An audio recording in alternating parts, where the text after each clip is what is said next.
World's biggest astrology community in Tamil. Online Astro TV, வாழ்வின் வெளிச்சம். Online astro டிவியை கண்டு மகிழுங்கள். இன்று நம்மளுடைய அரங்கத்திற்கு வருகை தந்திருக்கும் சஷ்டிக் குழுமத்தின் நிறுவனர் மற்றும் தலைவர் திரு வல்லரசு தினேஷ் ராஜா ஐயா அவர்களை அன்புடன் வரவேற்கிறோம். சார் பல்வேறு வகையான வகுப்புகளை எடுத்துகிட்டு இருக்காரு. அதில் இந்த சஷ்டிக் வெல்னஸ் கேர் அப்படிங்கிற தலைப்பில் பார்த்திங்கன்னா அதனுடைய இதில் மாதங்கள் தோறும் ஒரு சிறப்பான வகுப்பு ஒரு ஜாதகமும் மற்றும் ஒரு மனோதத்துவ ரீதியாக எப்படி ஒரு விஷயத்தை அணுகிறது அப்படிங்கிற விஷயமா ஒரு வகுப்பு எடுத்துகிட்ருக்காரு. அந்த வகையில் இந்த மாதம் பார்த்திங்கன்னா எஜுகேஷ்னல் சம்மந்தப்பட்ட வகுப்பு எடுக்கிறதா சொல்லியிருக்காரு. ஸோ இது எஜுகேஷ்னல் அப்படிங்கிறது ஒரு ஜோதிட ரீதியாக ஜாதகத்தில் ஒருத்தருக்கு என்ன அமைப்பு இருக்குங்கிறத தெரிஞ்சுக்கிட்டாலுமே அந்த குழந்தையை எப்படி அப்ரோச் பண்ணுறது, மனோதத்துவ ரீதியாக அந்த குழந்தைகளை எப்படி தயார்படுத்துறது, எந்த மாதிரி இடங்களுக்கு அதை அவங்களை அழைச்சிட்டு போனால் அவங்களுக்கு அந்த கல்வி சிறப்பாக அமையும் அப்படிங்கிறத ரெண்டையும் கலந்து ஒரு சிறப்பான வகுப்பாக எடுக்க இருக்கிறாரு. அதை பற்றி விரிவாக சார்கிட்ட கேட்டு தெரிஞ்சுக்கலாம் வாங்க. சார் வணக்கம். இந்த மாதம் பார்த்தீங்கன்னா உங்கள் சஷ்டிக் வெல்னஸ் கேர் மூலிமா எடுக்கிற வகுப்பை பற்றி கொஞ்சம் தெளிவாக கொஞ்சம் சொன்னீங்கன்னா விளக்கமாக இருக்குது சார். ரொம்ப அருமையான ஒரு வகுப்பு நம்ம கண்டக்ட் பண்ண போகிறோம்.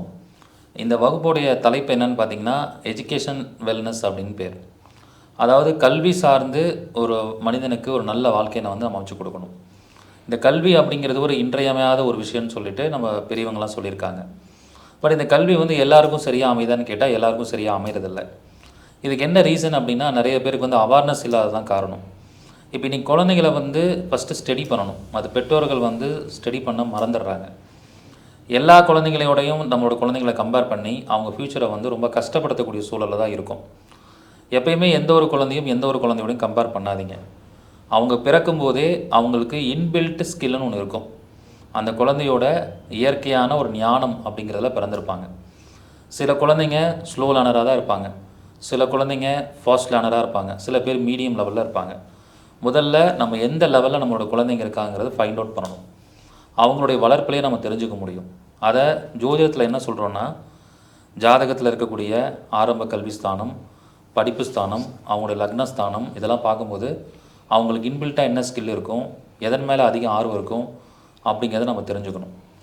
இதை தெரிஞ்சுக்கிறது மட்டும் இல்லாமல் அவங்க ஜாதக ரீதியாக எந்த படிப்பு படித்தா அவங்க வாழ்க்கையில் ஜெயிக்க முடியும், எந்த படிப்பு அவங்களுக்கு வாழ்நாள் முழுவதும் உதவியாக இருக்கும், எந்த படிப்பினால் அவங்க நிரந்தர வருமானம் அடைய முடியும், அல்லது ஒரு படிப்பு படிக்கிறதுனால அதே படிப்பில் அவங்க சொந்த தொழில் தொடங்க முடியுமா, இப்படி பல்வேறு விதமான விஷயங்கள் இருக்குது. இது எல்லாத்தையும் ஒரு குழந்தை பிறந்த உடனே அவங்க ஜாதகத்தை பார்த்து நம்ம கண்டுபிடிச்சிட முடியும். அதே சில குழந்தைங்களுக்கு பார்த்திங்கன்னா 2-3 படிப்பு கூட வரலாம். லா படிக்கிறதுக்கான வாய்ப்பு இருக்கும், டாக்டர் படிக்கிறதுக்கான வாய்ப்பு இருக்கும். என்ன காரணம்னா இந்த 2 விஷயமே பிரச்சனைகளை தீர்க்கக்கூடிய ஒரு தொழில். லானாலும் ஒரு பிரச்சனையை தீர்க்கிறது தான், டாக்டர்னாலும் ஒரு பிரச்சனையை தீர்க்கிறது தான். அப்போ பிரச்சனையை தீர்க்கக்கூடிய ஒரு தொழில் அப்படின்னு நம்ம சொல்கிறோம். ஸோ அப்படிப்பட்ட ஒரு அமைப்பில் இது இருக்கிறனால அவங்களுக்கு காலச்சக்கரம் அப்படிங்கிற ஒரு விஷயம் இயங்கும். ஒரு குழந்தைக்கு ஒரு படிப்பு வரும்னு சொன்னாலும் அந்த குழந்தை எந்த மாதிரியான நபர்களோட பழகுது, எந்த மாதிரியான இடத்துல வசிக்குது, எப்படிப்பட்ட ஸ்கூலில் படிக்குது, எந்த நபர்கள்ட்ட டியூஷன் படிக்குது, அவங்க நண்பர்கள்லாம் என்ன படிக்க விருப்பப்படுறாங்க, அந்த மாதிரியான வைப்ரேஷன் சுற்றுச்சூழலை பொறுத்தும் ஒரு குழந்தையோட எதிர்காலம் மாறும். இப்படி பல்வேறு விதமான படிநிலைகள் இருக்குது. இது எல்லாம் அக்யூரஸியாக தெரிஞ்சுக்கிட்டால் தான் ஒரு குழந்தைய சரியான முறையில் கல்வி நம்ம அமைச்சு கொடுக்க முடியும். அந்த நோக்கத்துக்காக தான் இந்த எஜுகேஷன் வெல்னஸ் அப்படிங்கிற வகுப்பை நடக்க போகிறேன். ரொம்ப சிறப்புங்கய்யா. ஏன்னா நாங்களாம் பார்த்திங்கன்னா எங்கள் வீட்டில் அப்பா ஒரு டீச்சராக இருந்தாவோ, ஸோ ஒரு பையனை அதே ஒரு டீச்சிங் ப்ரொஃபஷனல்லையே நல்லா கொண்டு போகணும், ஸோ அப்பா இன்ஜினியராக இருந்தால் அதே மாதிரி ஒரு இன்ஜினியர் ஃபீல்டில் கொண்டு போகணும்னு சொல்லி தான் எங்களுடைய குழந்தைகளை யாராவது ஒருத்தர் எங்களுடைய விருப்பத்துக்காக நாங்கள் அதை கொண்டு போகிறோம். ஸோ நீங்கள் சொல்கிறீங்க அந்த குழந்தைக்கு என்ன அமைப்பு இருக்குது அப்படிங்கிறத வச்சு தான் முடிவு பண்ணுறேன்னு சொல்கிறீங்க. ஸோ அப்போது இந்த ஒரு குழந்தைக்கு எந்த மாதிரி அமைப்பு இருக்குது அப்படிங்கிறத உங்களுடைய பாணியில் எந்த மாதிரி நீங்கள் வழிகாட்டுதல் கொடுக்குறீங்கய்யா? பேசிக்காக இதுக்கு ஜோதிடத்தில் நிறையா பிரிவுகள் இருக்குது. அதில் எஜுகேஷன் அஸ்ட்ராலஜின்னு ஒரு பிரிவு இருக்குது. அதன் மூலமாக மிக தெளிவாக அவங்களுக்கு எந்த துறை ஒத்து வரும்னு நம்ம பார்க்க முடியும். பொதுவாக இந்த படிப்பு ஸ்தானம் அப்படின்னு எடுத்துக்கும் போது 2ஆம் இடம் அப்படிங்கிறது 8ஆம் வகுப்பு வரைக்கும் படிக்கக்கூடிய ஆரம்ப கல்வியை குறிக்கும். 4ஆம் இடம் அப்படிங்கிறது 9ஆம் வகுப்புலேருந்து 12ஆம் வகுப்பு வரைக்கும் படிக்கிறதையும் காலேஜோட ஃபஸ்ட்டு இளநிலை படிப்பையும் குறிக்கும். அப்போ அந்த 4ஆம் பாவத்தோட கர்ம பதிவை வச்சு அவங்க என்ன மாதிரியான படிப்பு படிப்பாங்கன்னு நம்ம சொல்ல முடியும். 4ஆம் பாவத்தில் எந்தெந்த கிரகங்களாக தொடர்பாகுது, அதில் எந்த கிரகம் வலிமையாக தொடர்பை ஏற்படுத்துதோ அந்த கிரகத்தோட படிப்பை படிப்பாங்கன்னு சொல்ல முடியும். இப்போ சில குழந்தைங்க வந்து 4ஆம் பாவ டிஎன்ஏ செவ்வாயாக வந்தால் அந்த குழந்தைங்க கன்ஸ்ட்ரக்ஷன் படிப்பு படிப்பாங்க, சிவில் இன்ஜினியர் படிப்பாங்க. 4ஆம் பாவ டிஎன்ஏ சூரியனாக வந்தால் மருத்துவம் படிப்பாங்க. 4ஆம் பாவ டிஎன்ஏ வந்து அவங்களுக்கு சனியாக வந்தால் லா படிப்பாங்க. இதே 4ஆம் பாவ டிஎன்ஏ வந்து சுக்கிரன் வந்தால் டெக்ஸ்டைல் சம்மந்தமான படிப்பு படிப்பாங்க. இப்படி ஒவ்வொரு கிரக காரகத்துவத்தை வச்சும் பாவ காரகத்துவத்தை வச்சும் நட்சத்திர காரகத்துவத்தை வச்சும் இதில் எந்த கிரகம் வலிமையாக இருக்குதுன்னு பார்த்துட்டு அவங்களுக்கு இந்த படிப்பு தான் ஒத்து வரும், இப்படி போனால் தான் ஜெயிக்க முடியுங்கிறத நம்ம தெளிவாக வழிகாட்டுதல் கொடுக்க முடியும். ஒரு சிறப்பான விளக்குங்க. ஏன்னா 4ஆம் பாவம் அப்படிங்கிறது வந்து படிப்பு அப்படிங்கிறது பொறுத்தோன்னா தொடர்புடைய கிரகங்கள் அப்படின்னு 4 கிரகம் இருக்கும். ஸோ அதில் எந்த கிரகம் வலிமை நல்லா இருக்குது அப்படிங்கிறத 4 கிரகத்தில் 2 கிரகம் சரியில்லைனாலும் அந்த சரியில்லாத கிரகத்தோடைய தொடர்பு வரும்போது அந்த படிப்பை படித்தவங்க மாட்டிக்கிறதுக்கு வாய்ப்பு இருக்குது. அப்போ தான் அந்த இடத்துல நுணுக்கமாக அதனுடைய வலிமையை செக் பண்ணி சொல்லணும் அப்படின்னு சொல்கிறீங்க. ரொம்ப விளக்கம் நல்லா இருக்குங்க.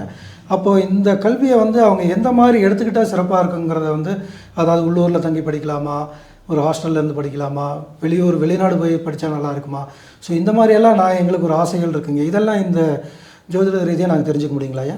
நிச்சயமாக தெரிஞ்சுக்கலாம். இதை வந்து நான் வந்து எஜுகேஷன் அஸ்ட்ராலஜி பார்க்குறவங்களுக்கு கண்டிப்பாக சொல்லுவேன். முதல்ல வந்து என்ன மாதிரி படிக்க வச்சா நல்லாயிருக்குங்கிறத படிப்பை தேர்ந்தெடுக்க சொல்லுவேன்.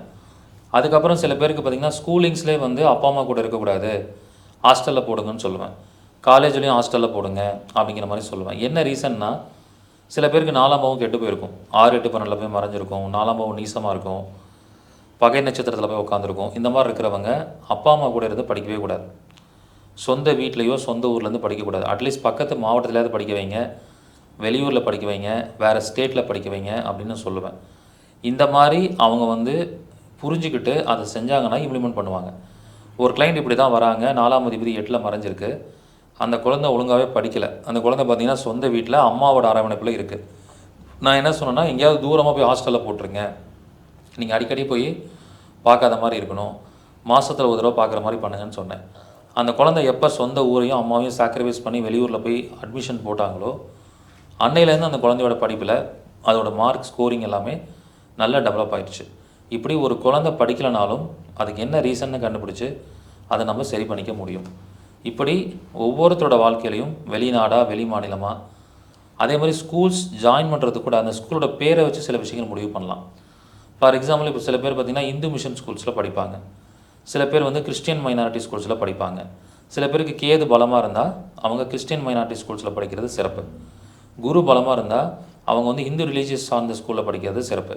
இப்படி ஒவ்வொருத்தரையும் எந்த ஸ்கூலில் போடலாம், அந்த ஸ்கூலோட பேரை வச்சு நம்ம வந்து அதை அழகாக எடுக்க முடியும். ஒரு ஸ்கூலோட பேர் ஒரு பர்டிகுலர் கிரகத்தை குறிக்கும். அந்த கிரகம் நல்லா இருந்தால் அந்த பெயர் கொண்ட பள்ளியில் படிக்கும்போது அவங்களுக்கு உள்ளே இருக்கக்கூடிய திறமை கூட மிக அழகாக வெளிப்படக்கூடிய சூழல் ஏற்படும். இப்படி நிறைய விஷயங்கள் சூட்சமங்கள் இருக்குது. அது எல்லாத்தையும் நான் வகுப்பில் சொல்லிக் கொடுக்க போகிறேன்.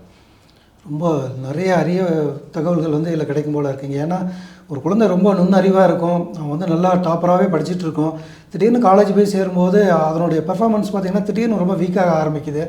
அதுக்கெல்லாம் காரணம் நீங்கள் சொன்ன மாதிரி ஒரு சரியில்லாத கிரக தொடர்பு இருக்கக்கூடிய அந்த பேரில் இருக்கிறதோ இல்லாட்டி அந்த திசையில் இருக்கிறதோ கூட இருக்க காரணமாக இருக்குது. அப்போ அதிலேருந்து மாறி இருக்கும்போது ஆக்சுவலாக அது என்ன அறிவோடு இருந்தாங்களோ அது மாதிரி சிறப்பாக செயல்படக்கூடிய வாய்ப்புகள் அதிகமாக இருக்குது. அதே மாதிரி ஒரு 4ஆம் பாவம் குறைபாடு இருக்கிறவங்க எந்த மாதிரி இதே மாதிரி எந்த கிரகம் நல்லா இருக்கோ வலிமையாக இருக்கோ அதனுடைய ஒரு பேர் கொண்ட ஒரு கல்லூரியில் போய் சேர்க்கும் போதோ அந்த திசையில் போகும்போதோ இது மேலும் மேலும் வலுவாக இருக்கிறதுக்கு உண்டான வாய்ப்புகளும் இருக்குதுங்களா ஐயா? ஆமாம், நிச்சயமாக இருக்குது. ஸோ அது வந்து இப்போ நம்ம முடிவு பண்ணும்போது ஜாதகத்தையும் பார்க்கணும், தசாபுக்தியும் பார்த்துக்கணும். அதை பார்த்து அங்கே படிக்கும்போது பார்த்திங்கன்னா அவங்களுக்கு இயற்கையாகவே நல்ல அமைப்புகள் அமையும். நம்ம நினச்சிட்ருப்போம், எனக்கு இந்த காலேஜில் சீட் கிடச்சிது, இங்கே முயற்சி பண்ண கிடைக்கல, இந்த ஊரில் சீட் கிடச்சிருச்சு அப்படின்லாம் நினைப்போம். பட் உங்களுக்கு சீட் கிடைக்கிறதே ஜாதக ரீதியாக இருக்கக்கூடிய அமைப்பை பொறுத்து தான் சீட்டே கிடைக்கும். இதில் 2 விஷயந்தான் இருக்குது. உங்களுக்கு ஆகாத இடத்துல போய் படிப்பீங்க, அல்லது உங்களுக்கு அதிர்ஷ்டம் கொடுக்கக்கூடிய இடத்துல படிப்பீங்க. ஜாதகம்லாம் பார்க்காம நம்ம ரேண்டமாக போய் சேரும்போது நமக்கு நல்ல டைம் இருந்தால் நமக்கு யோகத்தை கொடுக்குற மாதிரி அதிர்ஷ்டமான இடத்துல போய் படிச்சிருவோம். இதே ஒரு பேட் டைம் இருந்தால் நமக்கு ஆகாத இடத்துல போய் படித்து அந்த இடத்துல வந்து ஒழுங்காக படிக்க முடியாமல் தடை ஏற்பட்டு டிஸ்கன்டினியூ ஆகிற மாதிரி சூழலாம் ஏற்பட்டுரும். அது ஜாதகத்தில் சில அமைப்புகள் இருக்குது, அதன் மூலிமா அழகாக தெரிஞ்சுக்கலாம்.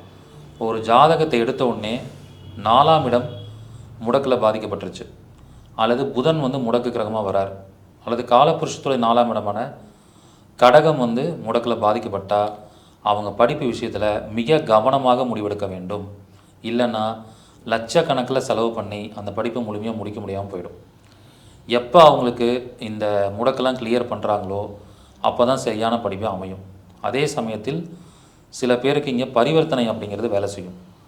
4ஆம் அதிபதி 8ஆம் அதிபதி பரிவர்த்தனை, 4ஆம் அதிபதி 6ஆம் அதிபதி பரிவர்த்தனை, 4-10 பரிவர்த்தனை, இப்படி பரிவர்த்தனை ஆகும்போது என்ன ஆகும்னா தெளிவான முடிவு எடுக்க முடியாமல் போயிடும். அப்போ என்ன பண்ணுவாங்க, ஒரு இடத்துல போய் படிக்கிறதுக்கு அட்மிஷன் போட்டுட்டு திரும்பி அந்த இடம் வேணான்னு சொல்லிட்டு இன்னொரு இடத்துல போய் ஜாயின் பண்ணுறது. அப்போ பரிவர்த்தனை இருந்தாலும் படிப்பில் பிரச்சனையை கொடுக்குது, நிலையான ஒரு படிப்பை கொடுக்காமல் போயிடும். அப்போ இதுக்கெல்லாம் நிவர்த்தி இருக்குது. ப்ராப்பராக அந்த நிவர்த்தியை பண்ணிக்கிட்டு பரிகாரம் பண்ணிவிட்டு போகும்போது அவங்க நிச்சயமாக தடையில்லாத ஒரு படிப்பை அவங்களுக்கு கொடுக்க முடியும். ரொம்ப சிறப்பான விளக்கங்க. அது ஒரு குழந்தைக்கு நம்ம காலேஜ் அட்மிஷன், இந்த காலேஜ் அந்த காலேஜ்னு நம்ம துளவரத்துக்கு அதுக்குண்டான பணத்தை தேடுறதுக்கு தான் பெற்றோர்கள் நேரம் செலவழிக்கிறாங்களே தவிர எந்த காலேஜில் படிக்க வைக்கணும், எந்த ஊரில் படிக்க வைக்கணும், அவருக்கு தசாபுத்தி எந்த மாதிரி சம்மந்தப்படுது, அவருடைய ஜீவனம் அதாவது வருமானத்தை தரக்கூடியது என்ன கிரகம், அது சார்ந்த தொழிலை எப்படி தொழில் சார்ந்த படிப்பை எப்படி படிக்க வைக்கிறது, இது எல்லாம் ஒரு நல்ல ஜோதிடர் உங்ககிட்ட பார்த்து கன்சல்டிங் எடுத்துகிட்டு ஸோ அந்த வகையில் நம்ம போகும்போது நல்லா இருக்கும். அதே மாதிரி ஒருத்தருடைய 4ஆம் பாவம் கெட்டு போச்சு, அவருக்கு சரியில்லை அப்படிங்கிறத பற்றியும் கவலைப்படாமல் நல்ல முறையில் ஒரு கன்சல்டிங் எடுத்துகிட்டு அவங்க எந்த திசையில் போனாங்களோ, எந்த கிரகத்தை ஆக்டிவேட் பண்ணாங்களோ இன்னும் கொஞ்சம் பூஸ்டப் ஆகி நல்லா படிக்கிறதுக்கு ஒரு வாய்ப்பு இருக்குது அப்படிங்கிறதெல்லாம் ரொம்ப எளிமையாக சொல்லியிருக்கிறீங்க. அதனால் இது நல்லா இருக்கிறவங்க இன்னும் கெட்டு விடாமல் சரி பண்ணிக்கிறதுக்கு பூஸ்டப் பண்ணிக்கிறதுக்கும் ஒரு வாய்ப்பாக இருக்குதுங்கய்யா. சரியில்லை அப்படிங்கிறதுங்களும் அவங்கள எந்த மாதிரி சரி ஒரு இடத்துல போய் படிக்க வச்சா இன்னும் அவங்க நல்லா படிப்பாங்க அப்படிங்கிறதுக்கும் ஒரு முக்கியமான ஒரு தகவலாக இருக்குங்கய்யா. இது பற்றியான ஒரு வகுப்புகளெல்லாம் எப்போ என்ன எடுக்க போகிறீங்க, ஸோ அதனுடைய டீட்டெயில்ஸ் எல்லாம் கொஞ்சம் சொன்னீங்கன்னா கொஞ்சம் ரொம்ப எங்களுக்கெல்லாம் ஒரு மிகச்சிறந்த ஒரு வாய்ப்பாக இருக்குங்கய்யா. இந்த வகுப்பு பொறுத்த வரைக்கும் பார்த்திங்கன்னா இது வெல்னஸ்கார் வகுப்பு எப்பயுமே 2வது ஞாயிற்றுக்கிழமை அன்னைக்கு இந்த வகுப்புகள் நம்ம நடத்துகிறோம். ஸோ அந்த வகையில் இந்த மார்ச் மாதம் 2வது ஞாயிற்றுக்கிழமை 15ஆம் தேதி 15/3/2026 மாலை 6 மணிலேருந்து 9 மணி வரைக்கும் இந்த வகுப்பு நடைபெறும். யாருடைய வீட்டிலெல்லாம் படிக்கிற வயசில் குழந்தைங்க இருக்காங்களோ, பெற்றோர்களும் அதே மாதிரி ஓரளவுக்கு காலேஜ் படிச்சுட்டு இருக்கிற பசங்களும் இந்த வகுப்பில் கலந்துக்கிட்டு உங்கள் லைஃபுக்கான எஜுகேஷனை எப்படி அமைச்சுக்கணும், அதை நல்ல முறையில் அமைச்சு நம்ம வாழ்க்கைக்கு பயன்படுற முறையில் எப்படி மாற்றிக்கணும் அப்படிங்கிறத அருமையாக இந்த வகுப்பில் சொல்லிக் கொடுக்க போகிறேன். இந்த அரிய வாய்ப்பை நீங்கள் எல்லோரும் பயன்படுத்திக்கோங்க. இதுக்கு மிக குறைந்த கட்டணமாக 999 சார்ஜ் பண்ண போகிறோம். ஸோ முதல்ல ஜாயின் பண்ணுற ஒரு 500 நபருக்கு மட்டும் தான் அனுமதி. வாய்ப்பு இருக்கிறவங்க முன்பதிவு பண்ணிக்கோங்க. ஒரு சிறப்பான விளக்கம் கொடுத்ததுக்காக மிக்க நன்றி ஐயா. இந்த வாய்ப்பை எல்லாரும் பயன்படுத்திக்கிட்டு நம்ம லைவில் இப்போ படிச்சுட்டு இருந்தாலும் அதை எப்படி நம்ம சரி பண்ணிக்கலாம் அப்படிங்கிற ஒரு பொன்னான வாய்ப்பாக எடுத்துக்கிட்டு, ஏன்னா படிப்பு அப்படிங்கிறத நமக்கு ஜீவனத்தை கொடுக்கக்கூடியது. ஸோ என்ன படித்தாலும் நம்ம போய் என்ன தொழில் செய்ய போகிறோம், அதில் எப்படி வெற்றி பெற போகிறோம் அப்படிங்கிறது முக்கியம். ஸோ இந்த வகுப்பை எல்லோரும் ஒரு அரிய வாய்ப்பாக பயன்படுத்திக்கிட்டு நாங்கள் எல்லோரும் இது மேலும் மேலும் இதனால் நாங்களுடைய சிறப்பான ஒரு வழிகாட்டுதல் எங்களுக்கு கிடைக்குன்னு நான் ரொம்ப நம்புகிறோங்க ஐயா. இந்த ஒரு வகுப்பை நீங்கள் கொடுத்ததுக்காக பிரபஞ்சத்திற்கும் உங்களுக்கும் மிக்க நன்றி. வணக்கங்கய்யா. நன்றிங்க ஐயா. வாழ்க வளமுடன். வாழ்க வளமுடன்.